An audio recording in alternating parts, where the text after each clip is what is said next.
por delante vamos a regresar al tema de Venezuela, porque para ayudarme, esta vez lo voy a decir así, a entender un poco lo que sucedió en Venezuela, está con nosotros el analista y consultor político venezolano Orlando Goncalves, buen amigo de la casa. Y Orlando, fíjate que lo dije en primera persona, por favor explícame qué fue lo que pasó ayer, porque es muy extraño todo esto de que se llevaron armas pero arrestaron a algunos.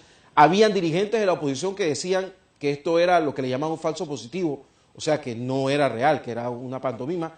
Habemos quienes pensamos que sí era muy real. ¿Qué es lo que está pasando realmente en el seno de las Fuerzas Armadas de Venezuela? Orlando, muy buen día. Buenos días, Guillermo. Como siempre, un gusto saludar. Efectivamente, lo que pasó ayer no fue un falso positivo. Fue un grupo de oficiales y suboficiales que se alzaron e hicieron una operación táctica de apoderarse de un parque de armas y de municiones bien importantes y que definitivamente es una escalada dentro de la descomposición que hay en las Fuerzas Armadas, y eso lo hemos hablado en otras oportunidades. Entonces, sencillamente comienza a resquebrajarse esa supuesta unidad monolítica que había dentro de las Fuerzas Armadas en respaldo al régimen, y se evidencia cada día más, a pesar de las persecuciones, a pesar del encarcelamiento de más de 500 oficiales en cárceles venezolanas. A pesar de todo eso, un grupo de apenas 20 oficiales tomaron por asalto uno de los fuertes más importantes del país y lograron hacerse de un gran arsenal. Y repito, esto es la primera etapa de una serie de acciones que vendrán, cuyo objetivo está en hacer y forzar que Nicolás Maduro y todo su clan delictual renuncien a la dirección del gobierno. Orlando, da la impresión que la oposición venezolana no estaba a la altura de lo sucedido ayer y no está preparada para la eventualidad de que dentro de las Fuerzas Armadas sí se dé una acción coordinada y que de alguna forma pues espere que desde parte de los políticos se entiendan para sacar a este grupo de Nicolás Maduro. De hecho, ayer veía a algunos voceros pues dándole la espalda a esta situación. ¿Esto no complica más el hecho de que la oposición en este momento esté como en el aire, como que no se sepa exactamente qué es lo que está pasando o qué hacer? Sí, efectivamente es así. Durante meses la oposición le ha pedido a las Fuerzas Armadas que se ponga del lado correcto de la historia, que respalde la Constitución y respalde al pueblo venezolano. Entonces, cuando un grupo de oficiales toma la iniciativa de hacerlo, salen algunos voceros de la oposición a criticar. Es evidente que los políticos le tienen temor a este tipo de acción, pero también revela otra situación importante, que es que los militares no están confiando en la dirección de la oposición, y por eso tomaron esta acción de manera sorpresiva, sin anunciarle a nadie, y sencillamente la ejecutan con un costo humano muy bajo para la magnitud de la operación que realizaron, y sobre todo anuncian acciones a futuro muy cercano, tanto como el día de hoy probablemente veamos algunas cosas que sorprenderán, y están tratando de conectarse con la población, porque la población ahora tiene sentimientos encontrados. A ver, el 16 de julio la Mesa de la Unidad Democrática nos pidió que votáramos,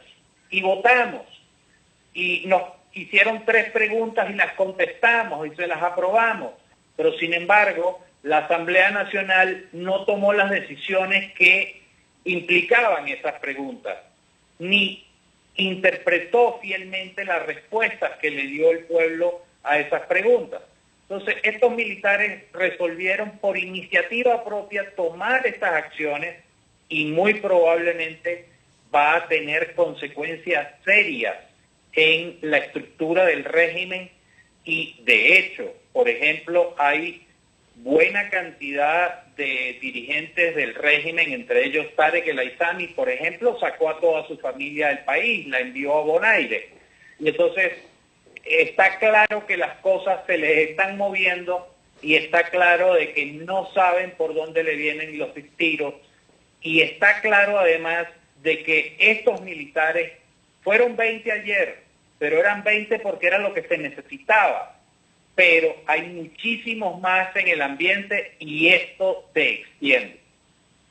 Quizás esto que está sucediendo, Orlando, tenga que ver... A ver, ayer yo miraba un tuit de la Procuradora General de la Nación de Panamá, donde pues se solidarizaba con su colega de Venezuela destituida el sábado, o por lo menos separada y que no se le dejó entrar el sábado a las instalaciones en Venezuela. Y recordaba que esta señora, Luisa Ortega Díaz, tiene mucho que ver con la aprehensión tanto de Ledesma como de Leopoldo López, y a pesar de que ayer estuvo en un evento con los miembros de la oposición, pues no ha dicho absolutamente nada de todos los presos políticos que hay en Venezuela y que de alguna forma pasaron por el tamiz del Ministerio Público. Entonces, siento de que estas acciones no son coherentes y ha hecho que se desconecte la población, y lo noto aquí en Panamá. Muchos venezolanos pues le dan la espalda a lo que está sucediendo porque no ven una orientación y no ven claro qué es lo que está sucediendo con los políticos venezolanos, tanto de gobierno como de oposición. Mira, tienes razón cuando dices que buena parte de los más de 600 presos políticos que hay hoy en día pasaron por el tamiz del Ministerio Público. Tienes razón al decir, bueno, ahora no se habla de eso, pero yo quisiera que entendiéramos esto en el contexto. El enemigo de mi enemigo es mi amigo. Por lo tanto, si la señora se movió y se puso de este lado, yo la acepto. En algún momento la justicia tendrá que actuar, la señora tendrá que responder, que fue lo que hizo en el pasado. Pero en este momento la señora está de este lado. Entonces, yo no la critico, no la he criticado ni la voy a criticar hasta tanto el régimen de Nicolás Maduro no caiga y salgamos de esta tortura y de esta agonía en la que se encuentra el país. Una vez superada esa etapa, tanto ella como Rodríguez Torres, quien es el responsable de los 43 muertos de las protestas del 2014, que también estaba en ese evento, tendrán que responder por esos crímenes y tendrán que responder ante la justicia nacional o internacional. Pero ahora lo importante es salir del régimen de Nicolás Maduro. ¿Hay posiciones encontradas? Sí, bueno, eso es parte del debate democrático, nada que hacer al respecto. Pero pienso que todo lo que ayude y contribuya a que el régimen salga, caiga, abandone el país, es importante recibirlo y es importante aprovecharlo. ¿Tienen claro los políticos venezolanos que el régimen de Nicolás Maduro, como lo acabas de mencionar, es Nicolás Maduro, su cúpula política y su cúpula militar?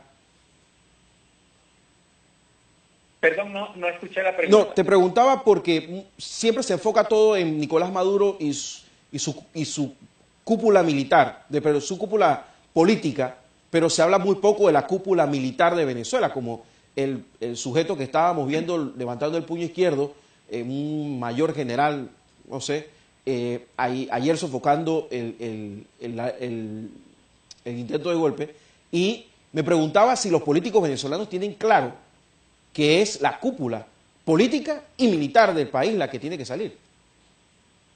Claro que sí. Te pongo varios ejemplos. Estados Unidos tiene 350 millones de habitantes, Venezuela tiene 35, o sea, el 10%.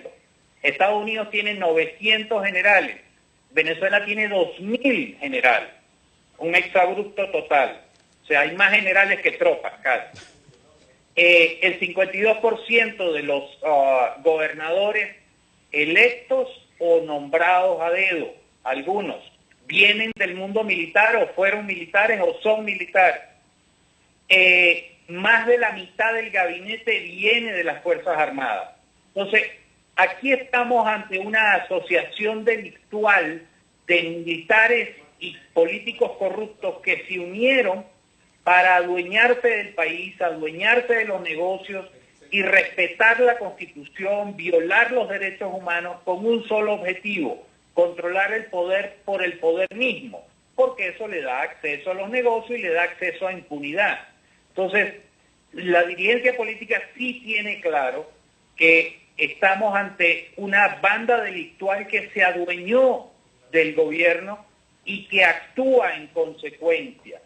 Y eso pasa por buena parte de la alta oficialidad de las Fuerzas Armadas.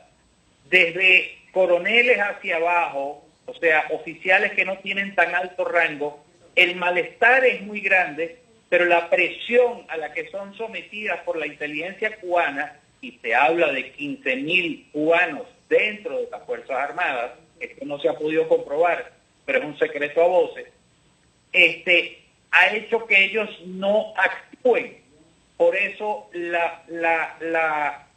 lo que sucedió ayer con apenas 20 oficiales activos y algunos que no están activos porque están en la clandestinidad, es importante porque es apenas la punta del iceberg de lo que se está gestando dentro de las Fuerzas Armadas y que va a generar resultados importantes para la caída del régimen. Orlando Goncalves, muchísimas gracias y un abrazo grande. Como siempre, un gusto saludarte a ti y a tu audiencia, Guillermo. Era Orlando Goncalves, él es analista político y consultor venezolano, tratando de explicarnos un poco la vorágine venezolana en estos días de tanta confusión.